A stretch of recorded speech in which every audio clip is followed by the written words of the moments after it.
be an Indian's identity. Their identity must be something that must connect us with our past.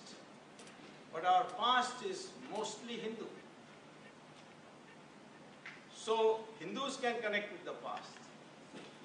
But how will Muslims and Christians connect with this past?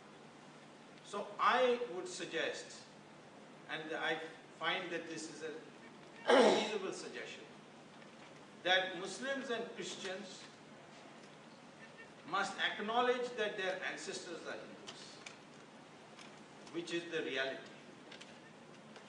If a Muslim or a Christian feels that, if a Muslim feels that his ancestors are Gori and Ghazni, then he doesn't belong in India.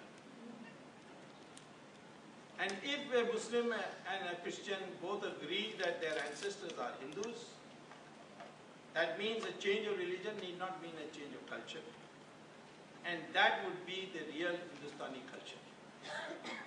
We can develop a clear identity and connect with the past if we do that. Privately, Muslims agree. Some Muslim writers have started writing like this. M.K. Akbar, well-known editor, has written to say that his grandfather was a Kshatriya from Bihar. So when that happens, then of course they all become part of one family. That identity needs to be developed. You've got to be careful that there are lots of people who are now worried about a developing Hindu identity. A developing Hindu identity is sought to be subverted today. Amartya Sen has written a book in which he says there are multiple identities. There cannot be one identity. Well, of course, there will be multiple identities, but at a lower level. But there's an overall overriding identity, and that's the Hindu identity.